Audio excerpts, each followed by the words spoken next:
Maybe. There we go. Did you like that effect? Okay, that's the only slide that's happening on, so enjoy it while it lasts. Okay, everybody. So I know almost everyone in the room. For those of you who don't know me, at least know me professionally, I'm Dr. Heather Smith. I'm a health and wellness expert that specializes in the spine and the nerve system. That's Dr. Marley, back in the corner, the stud muffin. And then my Rockstar team back here, Allison, Roxanne, and Jessica. We couldn't put on these events without them, so we're so grateful for them.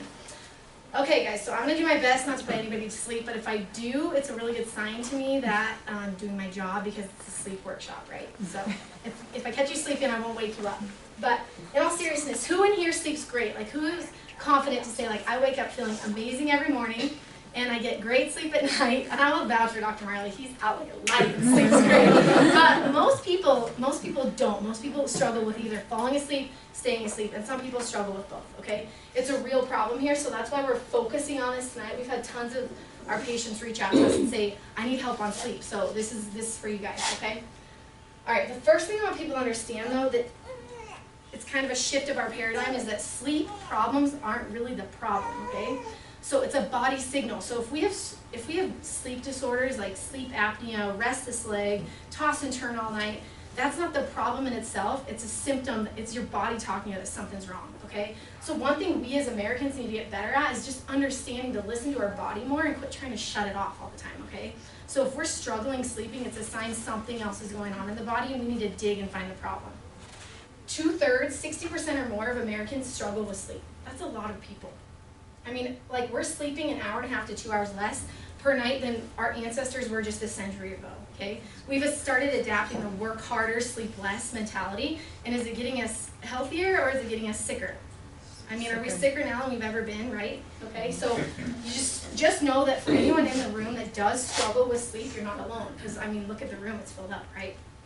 So I want everybody to understand a couple ground rules first before we really dive into actual sleep, and that's just the basics of the health paradigm. So we got to understand, you guys, that there's an illness-wellness continuum, and each of us individually are on that somewhere, okay? But we're not stagnant, never stagnant. We're always either moving this direction or this direction, and the decisions that we make every single day in our lifestyle are going to move us one direction or the other, right? Are we moving our body? Are we getting exercise? What are we doing for nutrition? What are we doing for our spinal hygiene? What are we doing for mental health, right? How are we sleeping? All of those things are going to move us one way or the other, okay? In our practice, everything we do for you guys is trying to push you to the right, okay? Because we want everybody in this part of the continuum, and we got to understand, you guys, that if we don't do something to change, you know, if we don't act, if you guys don't all act individually, then you're not going to get anywhere, okay? And I want you guys to get results, okay? So I'm going to go over 5 basic premises with you guys today. First thing that's so important is you are designed to be healthy, all right? Your body was not designed to be sick, okay? It's amazing to me that we all share 20 to 25,000 genes.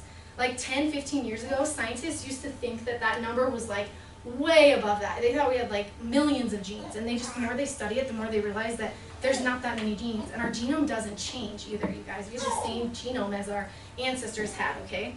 But what changes is the way we express our genes, right? So the way that we live in our lifestyle, the environment that we put ourselves in, that's going to determine whether we're turning on our healthy genes or our sick genes, okay? So we all have genes for optimal health. We just got to turn the right ones on.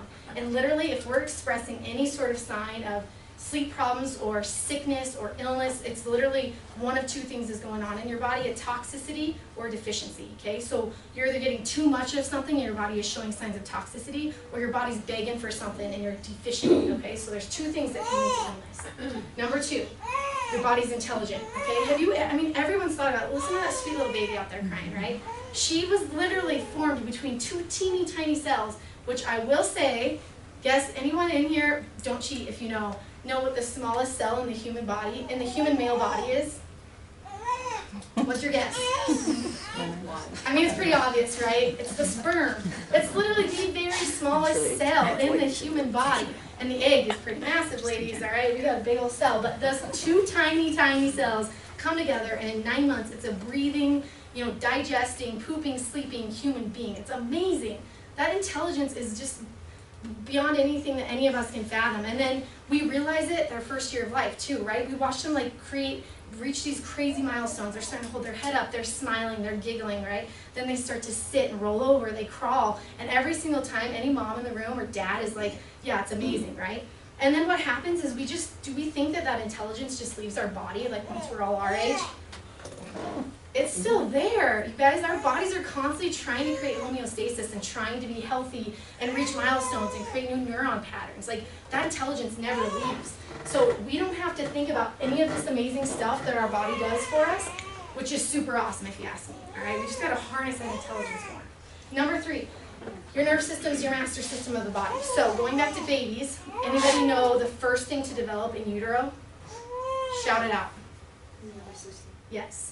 Yes. Why? Because it controls it. Yeah. So when a little baby is growing in utero, once it gets past the cell stage, the brain and the spinal cord are the first things to form because everything else depends on it. Okay? Nothing can happen without the intelligence that courses across our nervous system. So the nervous system is literally the pathway of intelligence for our body to heal, to grow, to rejuvenate. Okay? All of that. It's so important to realize that that nervous system is the power in the body. Okay? Number 4, your spine is your lifeline. How many spines do we get, guys? 1. Yeah. 1. So we got to take care of the spine that we have. It's literally like our suit of armor. Where's my spine? It's like a suit of armor. We have this amazing design. Has anybody ever thought about this? Our nerve system is very fragile. Obviously, like anyone who's had a pinched nerve, they know it hurts like crazy, right? It's fragile, it's friable, but we have this bony suit of armor to protect it. And the cooler thing is it's bendy, right? We have all these joints. So we can like move and play sports and be active. Like if this isn't like an amazing intelligent design, I don't know what is. Okay, so but it's our only one we get, and we got to protect it. And for some reason, we have never learned about spinal hygiene. Like we learn more about dental hygiene growing up in school than we ever learn about the spine. So we got to understand if we want to have a healthy nerve system, we need to have a healthy what? Spine. Thank you. All right. Number 5. If you keep doing what you've been doing, you're gonna what? Yes, thank you. All right. Okay, so who's ready to make a change? Okay, good. A couple of you. Awesome. Okay. All right, guys. So can I get everyone to agree with me that we are just living wildly unnaturally right now? Right? Wildly unnaturally. Like my mom's in the back room. I bet you she can tell you I was raised differently than probably my children are being raised, right? She was raised differently than I was and my children are being raised. It's crazy. We are literally living in a concrete jungle right now. Okay? We're mammals. We're supposed to live like mammals, and we're constantly bombarded by concrete jungle and technology.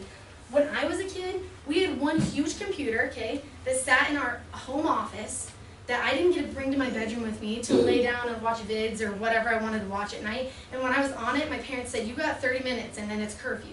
Like, I had strict rules. No offense, Mom. But, you know, and a lot of my friends growing up, too, their parents would say, I'm not giving you the password to get on AOL. Like, you have to earn it through your chores. I know you guys understand what I'm talking about, right? But now, and that was to chat with our friends, right? But the only other time I was ever on computer was doing my work, and my family shared a single computer, all right? What's happening in life right now? Kids all have their own. We've got 9 and 10-year-olds asking for laptops for Christmas, right? And where do they want to put that laptop? Yeah, in their bedroom, you guys. It's just crazy. I mean, the picture of the baby's funny, but it's kind of true, right? And then, of course, up top, I've heard countless stories from Dr. Marley's mom about him growing up as a kid. He was getting into mischief all the time, inside or outside? Outside. Yes. All right? Kids are outside playing, getting dirty, going tubing down the river when they're not supposed to be, like getting in trouble throwing, what was it, fruit at cars, Dr. Marley? So, I mean, but nowadays, kids are getting in trouble online, behind a screen, right? And internally holding all these battles of social stress. So what I'm saying is, like, it's a drastically different life right now than the life that we used to live. So I'm just trying to get us to hang on to as much of it as we still can, okay? All right, so let's jump in. It's important to know, you guys, our quality of life is so dependent on our quality of sleep, okay? Numerous studies have proven that just one night of sleep deprivation puts your body into the same type of insulin insensitivity as a type 2 diabetic, okay? And type 2 diabetics, we all understand, are more, it used to be called adult onset diabetes because it used to be only something that happened in the adult population. But now there's a lot of children actually having this problem as well, so they just had to change the name to type 2, okay? what happens, you guys, is when we lose sleep, our brains lose glucose, and our brains need glucose, okay? So what do you think we crave? I mean, I obviously wrote it up there, but when our brains are short on glucose, we're gonna crave those fast sugars, right? Those high carbs, those chips, candy, donuts, okay, to keep us awake, right? Feed our brain, okay? This makes me think of nights or mornings that I have to go to DIA really early. Have you guys been there? Where your flight's at like 7 in the morning and living in Cheyenne, that means we have to leave at like 3 a.m. and you're packing all night because let's face it, you can't pack early, right ladies? And then you get like 3 hours of sleep and you get down there, you're jittery, you don't feel good, but you're just down in the coffee, right? Your blood sugar is probably insane, okay? I will actually be one to vouch for this. I was getting some blood sugar done for, let's talk about Dr. Heather here for a little bit. I was getting blood work done for life insurance, okay? And I got a bad night of sleep. I had a really kick-ass workout that morning, and then this lady came and took my blood work, and it was just off the charts. Everything looked awful, and I'm like, I'm so healthy. This makes no sense to me. So I demanded a redraw, and I was like, okay, maybe I'll live the life I preach. No, I'm kidding. But I got better sleep. I skipped the gym that morning so I didn't tear my body down too much, and I was like top quality, top notch. So just to show you guys, one night of sleeping bad and then going and working out hard, our internal environment is a wreck, okay? All right, so obviously if one night of sleep is bad, continuous sleep deprivation is even worse. They did a study on 657 men in over 14 years, okay? And just with poor sleep quality, look what happened to their health. They were double risk of heart attack and 4 times more likely to have a stroke, okay? Sad, right? So, value of sleep, so important. What about, who's heard that quote, there's enough time for sleep in the grave? We've all heard that, right? But what's going to happen is you'll get in the grave a lot sooner, right? And we don't want that. Nobody wants that. So this is the definition of sleep, and I like to just point out the fact that it says natural. Like sleep is supposed to be, see, I'm putting in sleep, it's a good sign. Sleep is supposed to be natural for the human body. It should be just innately in there. We have literally tried to engineer it out, okay? I also thought it was kind of cool that it says the eyes are usually closed, because I've had a lot of pictures of my daughter sleeping with her eyes half open. All right, so, but it's important to know, you guys, when we're awake, our body is constantly being broken down, okay? We're in a catabolic state. When we sleep, it's when we heal. We build up, we rejuvenate. It's when all the good stuff happens, all right? So I don't know why we keep trying to chintz ourselves on sleep. So, here we go. Good laugh and a long sleep are the 2 best cures for everything, and I truly believe that, you guys. So I'm going to talk about 3 major problems with sleep: chemical, physical, and neurological. We're going to save the best for last. And I'm going to talk to you guys about subluxation, how that can be part of the problem as well. So, who's heard of serotonin in here? Pretty much everybody, right? What do you guys know of it as? Yeah, okay. That's good. What else do you guys know of it as? Like anyone heard of specific serotonin reuptake inhibitors, SSRIs, right? Okay, well a lot of times serotonin is built into mood stabilizers, okay? So a lot of times people who are like depressed, they're put on a medication which is supposed to help our body react to serotonin better because it's known as a happiness hormone, okay? It's also so important for sleep, okay? It's one of the hormones that regulates our circadian rhythm, okay? Our internal clock. Did anybody in here, because I didn't know until I started studying this big time, know that 95% of your serotonin is in your GI tract? So this makes me think, okay, I know so many people struggling with depression, so many people struggling with like mental illness. What if they healed their gut, right? What would happen? It's your happiness hormone and it's housed in your gut. And a lot of people who are depressed don't have healthy eating habits and don't have a healthy gut. So it's just a good place to start. Also, obviously, our serotonin and the way that our body produces it is impacted by our diet, our activity level, and our natural sunlight. So I'm going to talk about that in a minute.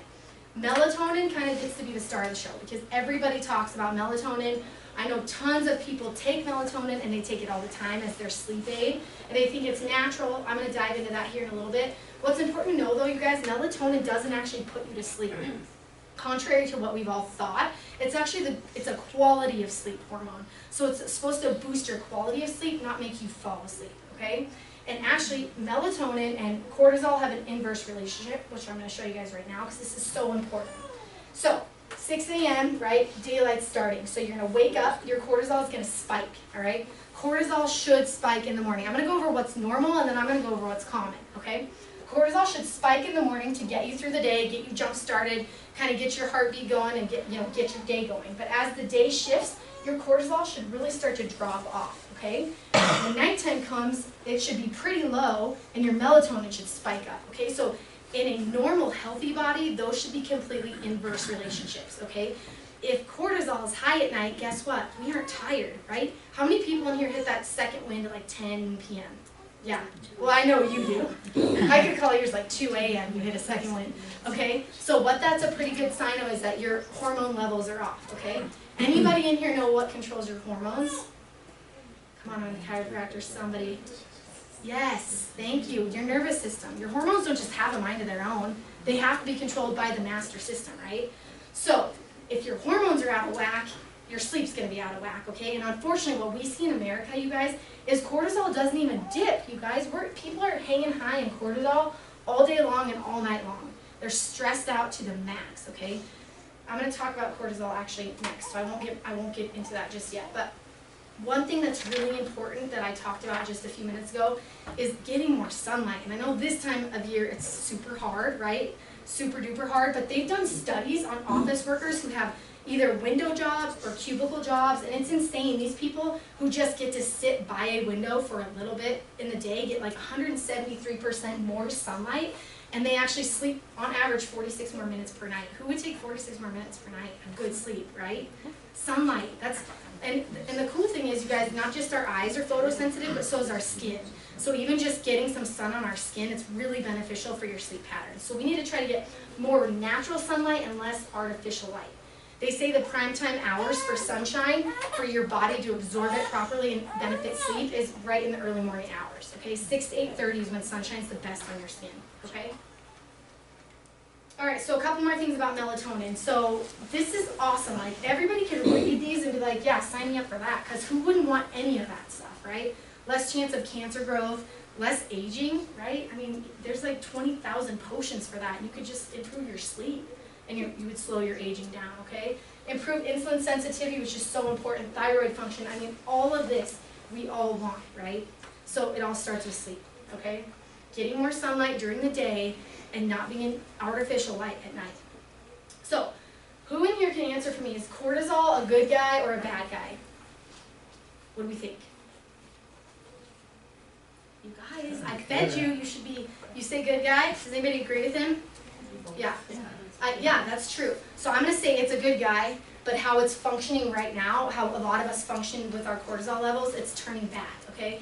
But let me explain what cortisol is actually meant for, okay? So I'm going to take us way back to our ancestor days, right? When we were hunters and gatherers, okay?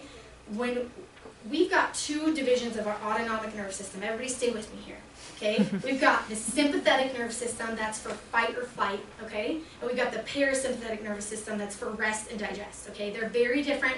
Some should be turned, this part of the nervous system should be turned on sometimes, this part other times. Would you agree?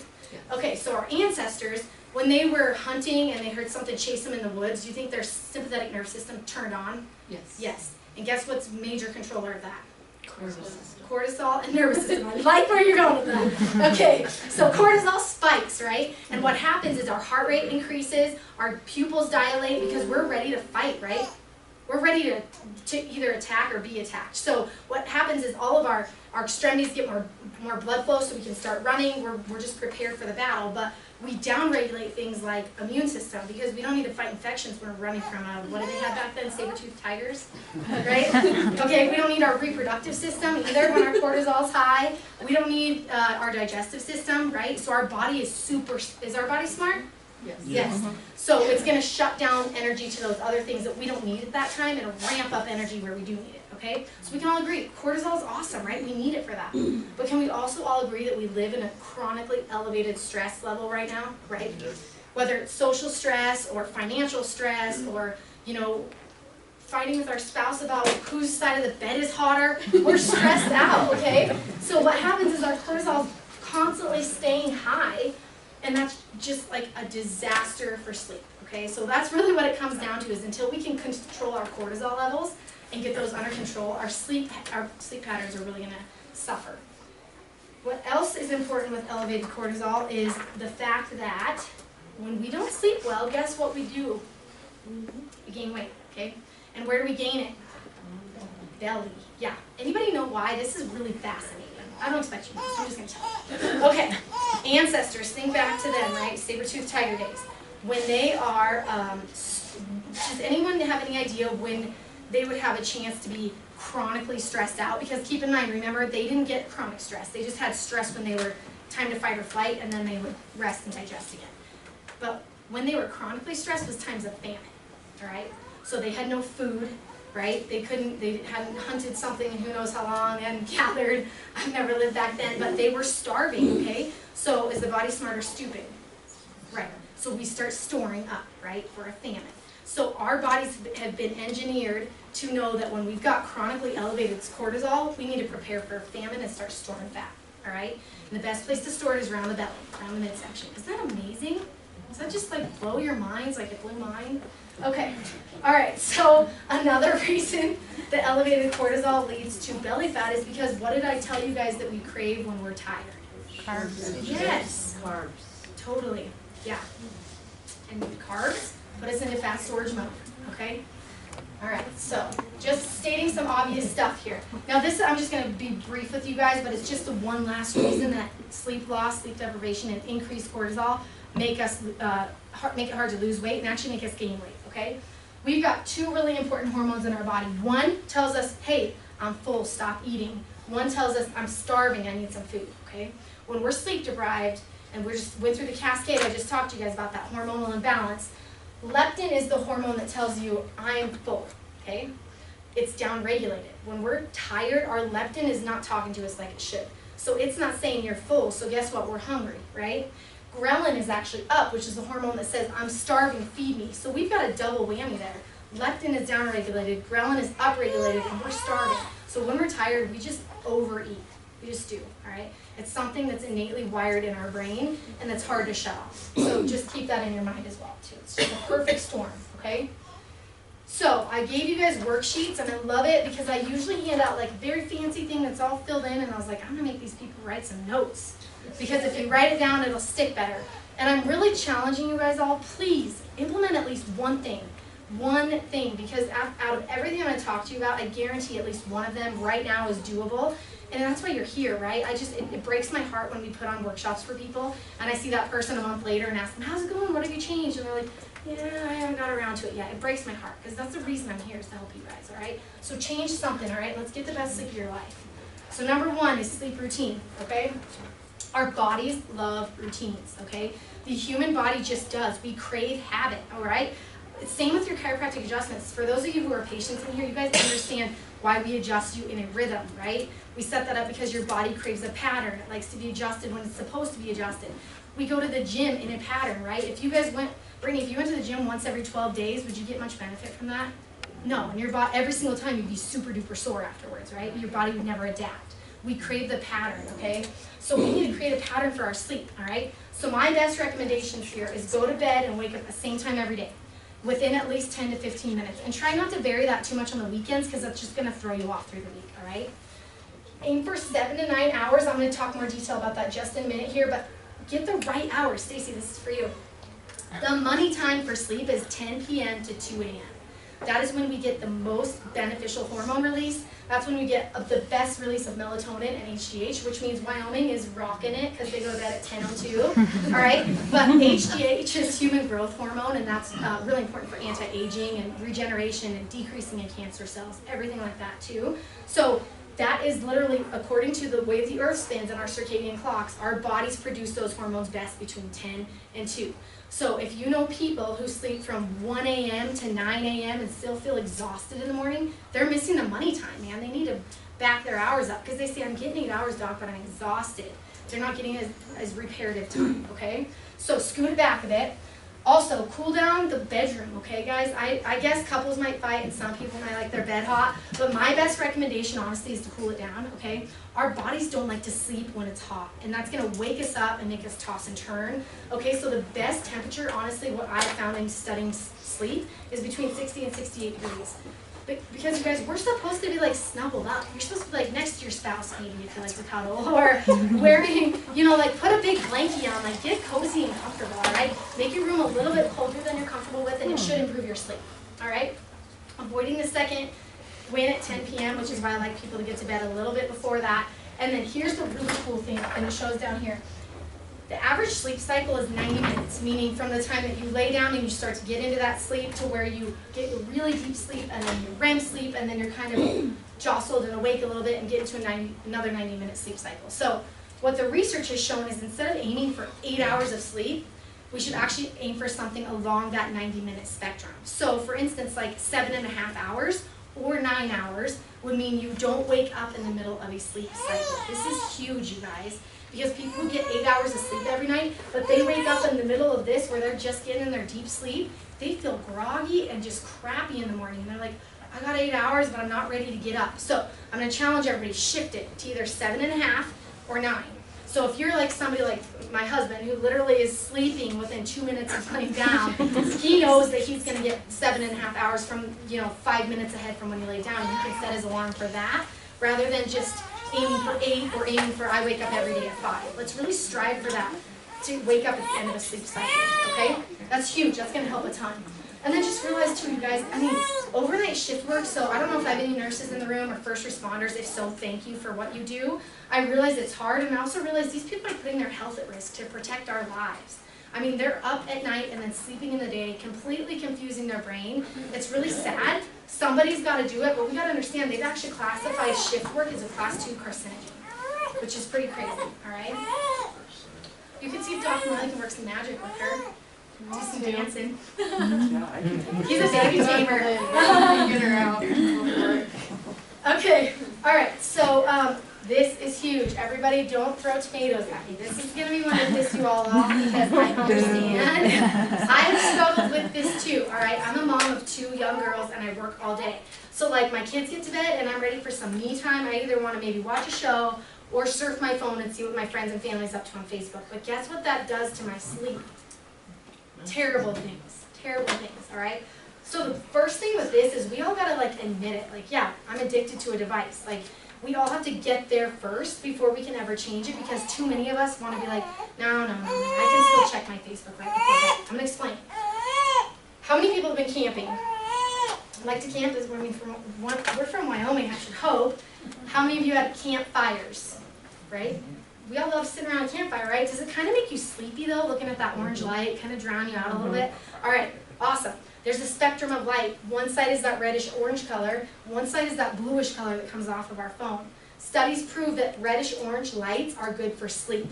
Blue lights, terrible for sleep, all right? So that's why campfires make us kind of sleepy. We end up going to bed kind of when the sun goes down when we're camping, depending how many beers you've had. But, so truthfully, you guys, blue light, it's going to trigger daytime hormones. This is such a serious problem. I like to joke about it, but it's really serious.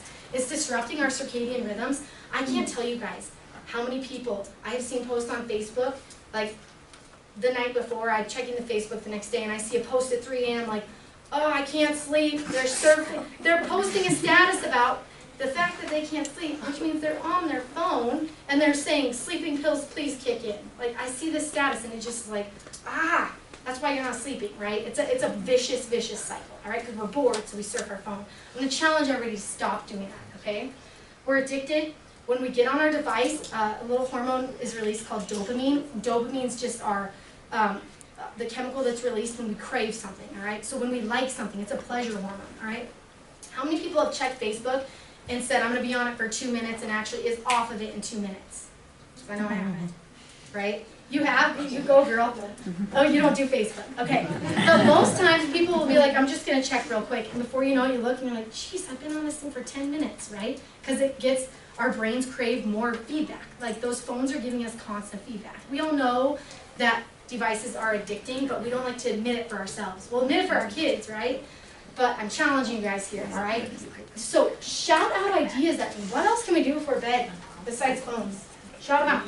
3, yeah, awesome. What else? Pray. Awesome, whoever said that. Awesome, loving it. Anything else? Just listen to music. That's perfect. You guys have awesome ideas. I'm going to throw 1 or 2 more out there, maybe talk to your spouse. Hey, honey, how was your day? The bed, kids are in sleep. Let's actually catch up on our day. But seriously, you guys, we have lost, people, sometimes when I tell them to put your phone away, they're like, what am I going to do? Honestly, it's sad, but it's the truth, all right? Because there's so much information at our fingertips, but we just need to connect with people more, and then we'll sleep better. So, was a win, okay? They did a study on nighttime iPad readers. So these people weren't even surfing their phones, they were reading off a screen, right? And they actually took longer to fall asleep, felt less sleepy at night, had shorter REM cycle, less melatonin, more tired the next day, even if they got their 8 hours of sleep in. So that constant barrage of the blue light is just messing with their brain, okay? Whew, that was over. All right, sleep sanctuary. Okay, any kids here? Yeah, awesome. All right, bedroom should be used for 2 things, people, okay? And only 2 things. Close your ears, Mom. Sleep and sex, right? You guys, come on. How many, they call it a sleep crime when people are literally doing work in the bedroom. What's that doing for your love life? Like, how many movies have we seen, right, when, like, one of the husband or the wife is, like, on a laptop and their specs are on, they got papers all over them, and the wife crawls in bed in, like, a sexy nightgown, and, right, they get in a fight afterwards, right? So, I mean, we need to take work out of the bedroom. Remember how I told you guys our brains crave patterns? So when you walk into the kitchen, Linda, what is your brain expecting? Into the kitchen just to be able to eat. Yeah, food, right? Yeah. Art, when you walk into your living room, what's your brain telling you you're going to do? Awesome, all right, okay. What is your brain telling you when you walk into the bathroom? Yes. What do our brains tell us when we walk into our bedroom? We're confused, right? But some people don't, because we don't treat our bedroom for the 2 things, right? Some of us do work in there. Some of us have like literally our office desk in there. We read in there. We do all sorts of other things in our bedroom. So we walk in, and our brain should trigger our sleep hormones to start setting in when we walk in our bedroom, and it just doesn't because we have not associated that neural connection. Okay, super important. All right, no more random activities in the bedroom. It also should be black. All right. Should be blacked out. Like, you should be able to put your hand in front of your face at night and not see it, okay? So if that means you need to get lights out of your bedroom, night lights, they did a study on night lights, and a bunch of kids, this group used night lights, this group didn't. What they found was the group that used night lights had a high rate of nearsightedness. So that constant barrage of light through the skin and through the closed eyes at night was actually affecting the shape of their eyeball. Pretty crazy, right? We're meant to sleep in a cave, right? Think back to the saber-tooth days, all right?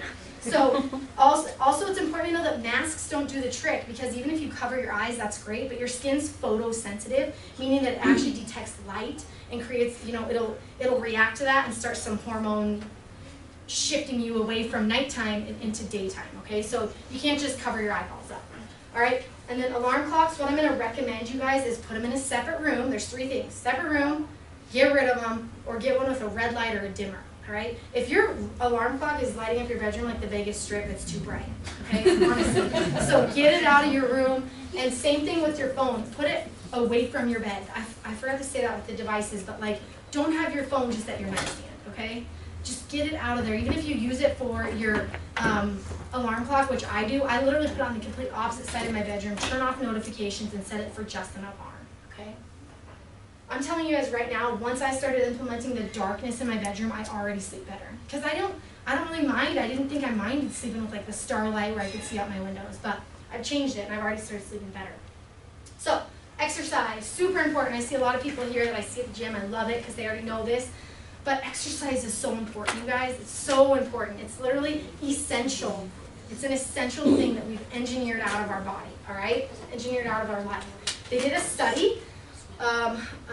A group of people that exercise at 7 a.m., 1 p.m., and 7 p.m., all right? 7, 1, and 7. And what they found as the best time to work out is the morning, okay? Those 7 a.m.ers, right? They get best results when it comes to sleep, okay? And I know you're like a 5 a.m.er, but still, it's different. So what happens, you guys, when we exercise, obviously your core body temperature is heated up, which is a good thing, but remember what I just talked about with cooling down the bedroom? Okay, so if you're a nighttime worker-outer and you try to like go home and wind down, but your body's still really hot, you're gonna struggle falling asleep or getting good sleep. So the best results were for the people who did a morning workout. They got 75% more reparative sleep than working out any time else in the day. All right, and I'll tell you from experience, it's such a great boost to start your day. I'm sure the staff can vouch for that. I know you guys can probably vouch for that, but it's so important. The only other thing the study showed is that mid-afternoon, like a 4 p.m., if you're a 10 p.m. sleeper, a 4 p.m. workout would be okay because that gives your body about 5-6 hours to cool down. But once you get in closer to bedtime, they really don't recommend workouts being very healthy for sleep, okay? Cool thing is, exercising actually increases our telomere length, which is like, telomeres are like the little plastic ends of a shoelace. You guys know those things that are on shoelaces that prevent them from fraying? They're on the end of our DNAs, preventing them from fraying.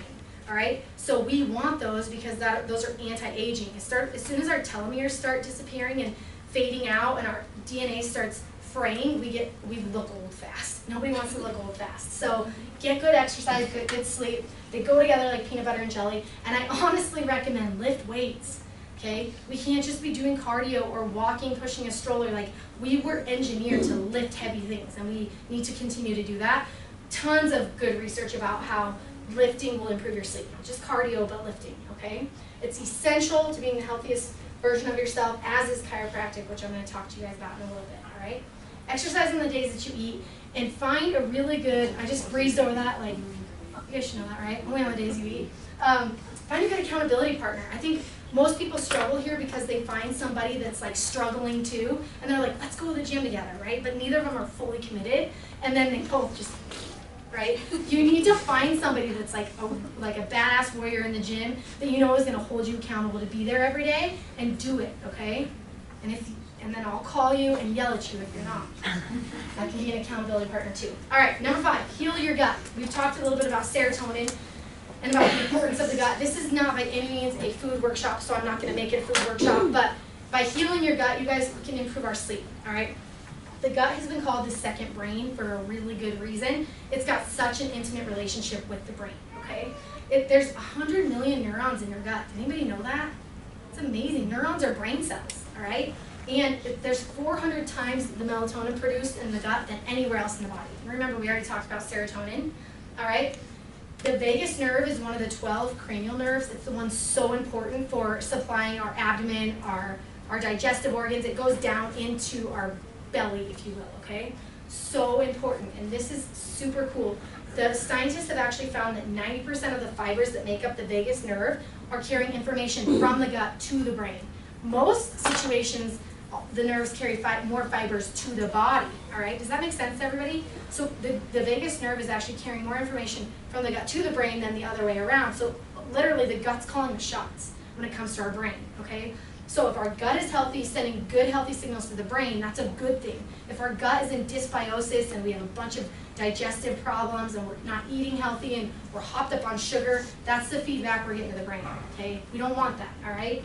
So anyone know in here, I think a lot of you do, but is our body made up of more human or more bacteria? Cells. Yeah, anybody know how many more times bacterial than human? 20? 10 times. So we have 10 times more bacterial cells in our body than we have human in our body. Is that amazing, right? But we're meant to live in a really good symbiotic relationship with bacteria.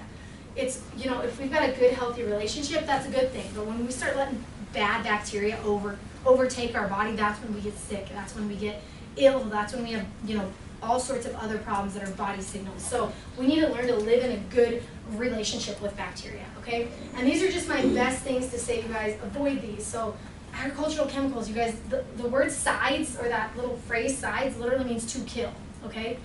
Herbicides, pesticides, insecticides are not supposed to be in the human body. I don't care what the Wyoming Tree Eagle tried to say last year. Don't eat them. So as much as you can afford to not buy stuff with that on them, please do, okay? Avoid processed foods, avoid repeated antibiotic use, because what does that do? What do antibiotics do? What's the purpose of an antibiotic? To kill bacteria, right? And we've got a lot of good bacteria in our gut, but when we take an antibiotic, does it just target the bad stuff? Absolutely not. So when I see kids in my office that have been on 7 rounds of antibiotics for ear infections, it just breaks my heart, because now they've got thrush. Now they've got diarrhea all the time. They've got, you know, rashes on their bottoms that don't heal. So we really need to be limiting our antibiotic use, okay? And then preservatives. Try to avoid those as well, okay?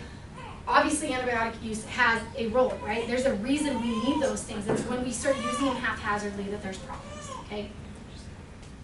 All right, so once again, not a nutrition seminar, but these are some really important nutrients for good sleep. Omega-3s, you guys all know we have omega-3s, we've got vitamin D, and we've got probiotics in our office, and we buy the very best that we can so that you guys can have the very best too. But it just kind of talks to you guys about how, where you can get some of these. So if you guys want to jot some notes down, omega-3s are in pumpkin seeds, walnuts, and halibut, okay? Vitamin D, obviously we need to get from the sun, but this time of year it's really hard, so we need to supplement with vitamin D. There's a million reasons why, but for tonight, we're just focusing on sleep, all right? Because remember, light, you need light. Probiotics, I mean, you can get those from fermented foods, okay? Garlic, onions, is a good supplement. What is not on that list for probiotics that most people would add? Yogurt. Thank you. Yes, yogurt. You guys, yogurt that is a genius marketing scam or scheme or whatever word I'm looking for. Yogurt doesn't have enough probiotics to even touch the surface. And it's laced with either sugar or fake sugar and a bunch of dairy, all right? So we're thinking we're doing something good by eating Activia or whatever those commercials show, and it's genius marketing, but you're not getting the necessary probiotics, and you're probably harming your gut more than healing your gut, okay? And then melatonin, one important thing to know, instead of taking melatonin itself, tart cherries actually have a very high content of melatonin. So they have like tart cherry juice, actually just here at Natural Grocer. You can take a little swig of that before bed instead of actually taking the hormone itself, and that'll help your body produce it on its own, okay? Also magnesium, a topical spray is best. I don't have a favorite brand, I don't need that stuff, you guys. This book is where I got a ton of my information. Write it down, Sleep Smarter. It's amazing, and they've got a whole chapter or maybe even 2 on supplementation and food for better sleep that I just don't have time to cover. So this is an awesome one, all right? Who is that written by? It's written by Sean Stevenson. Thank you. All right, caffeine and alcohol. He stole my thunder on this one, but here we are. Okay, guys, we need to have a caffeine curfew. I love coffee just as much as everybody else. Our team loves coffee, or Allie doesn't, but she can vouch for the fact that we're constantly like, should we brew some coffee? But you guys, it's a powerful stimulant. It's really, really powerful, okay? And caffeine actually has a half-life of 5 to 8 hours. Does anybody know what that means, half-life? That means 5 hours after you drink a cup of coffee, half of the caffeine is still in your system. 5 hours later. Is that insane? And then another half, or 5 hours later, half of that half is still in your system. So we are constantly filtering out caffeine all day long. So my best recommendation is create a curfew. If you're a 10 o'clock bedtimer, like the rest of Wyomingites are, I would say cut it out by 2, 4 o'clock at the very latest, and that's really just risky. I would say 2 p.m., all right? Let's just make it across the board, 2 p.m. The thing with caffeine, you guys, is it's going to boost our cortisol. We talked about that, right? But it also boosts our adrenaline. That's why we get the little shakes and a little bit like crazy on it, right? But then we also crash. And what happens when we crash? What do we want more of? Candy. Yes, that too. Yeah, throw them together, candy and coffee, right? That would be the perfect fix. So it's a really wicked cycle, all right? So we got to start cutting that out. And then a nightcap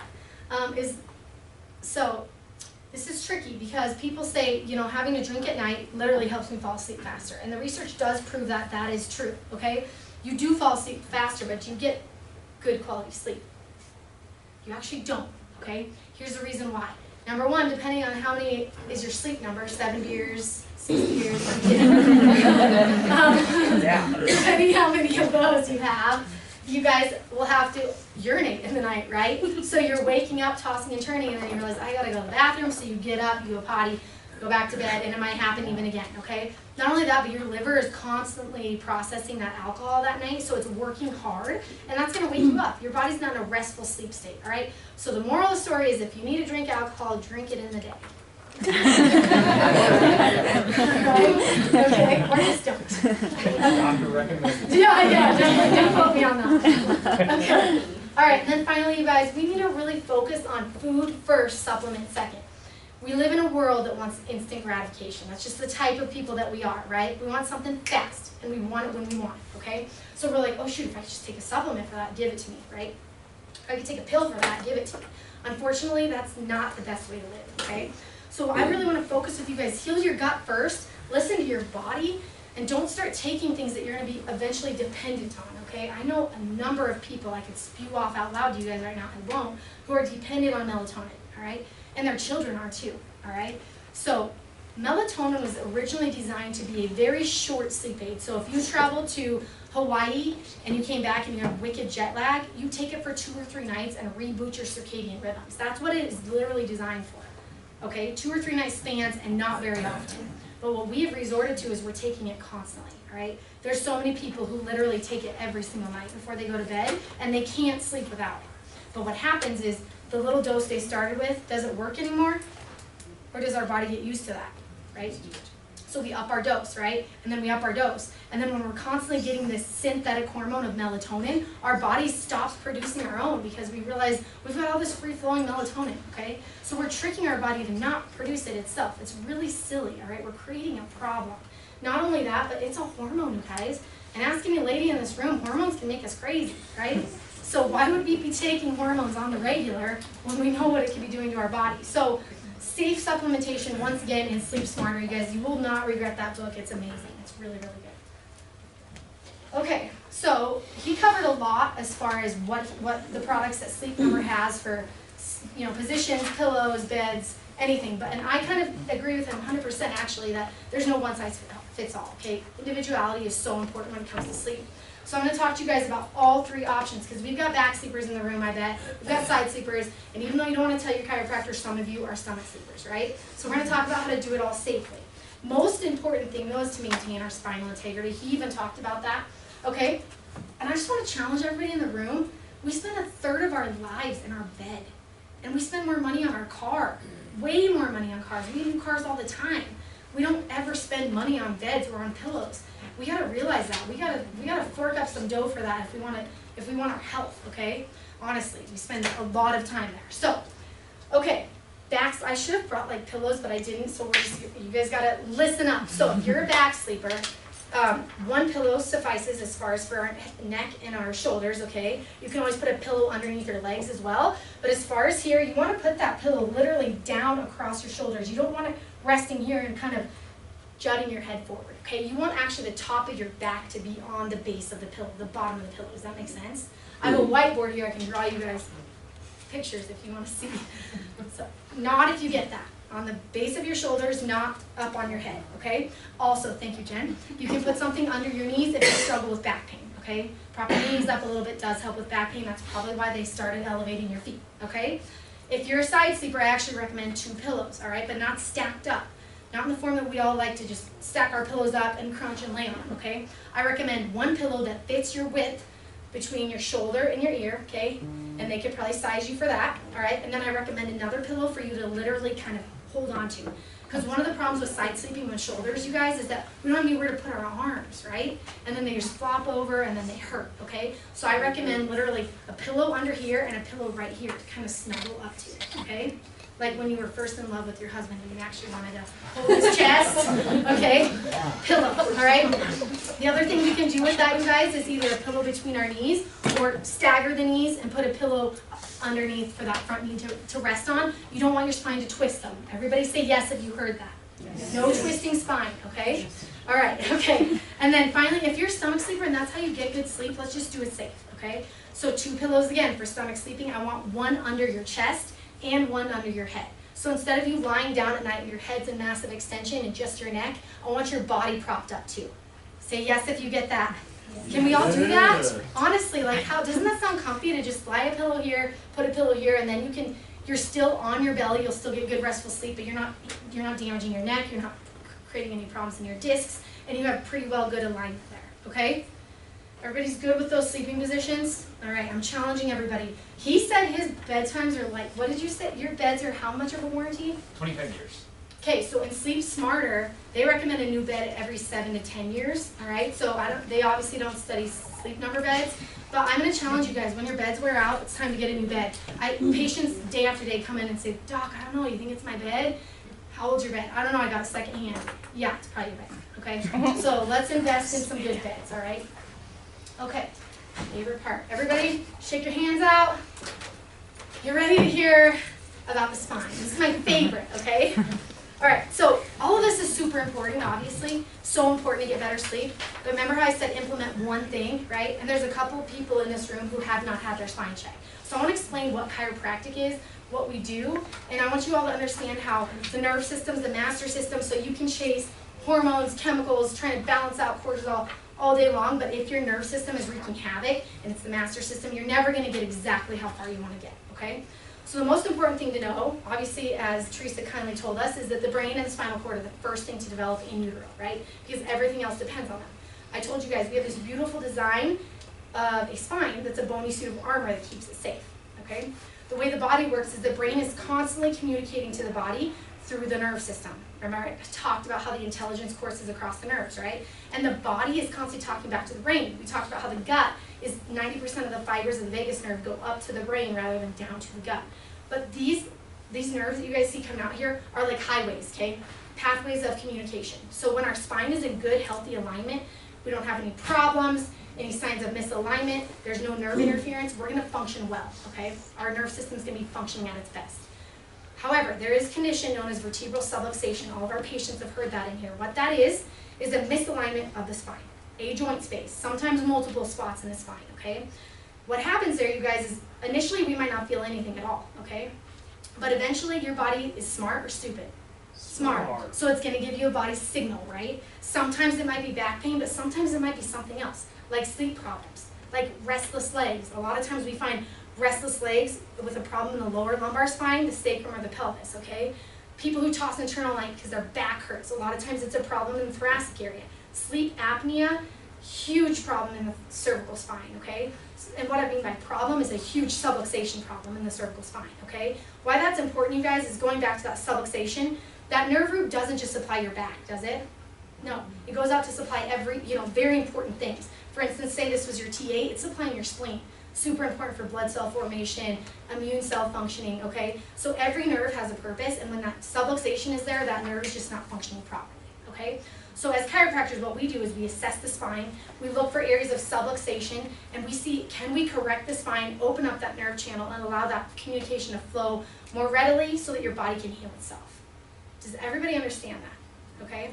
We also understand that traumas, like a car accident, a whiplash, a severe, motorcycle accident, or just sports in general can jar the spine and easily subluxate us, okay? But what we see more nowadays, you guys, is poor habits, poor sleeping positions, right? Poor positions in the workplace. People are sitting in front of a computer all day long, right? The average American sits for 13 to 15 hours a day, every day. Our spine wasn't meant to be in this position, okay? So a lot of the times, these things lead to subluxation in themselves, all right? And then finally, the birth process. So most of you guys know in here we check a lot of kids, all right? We make it the highest priority to check children as young as we can so that we can correct their subluxations from an early age and they don't have to grow up waiting for a crisis like we were all taught to do, okay?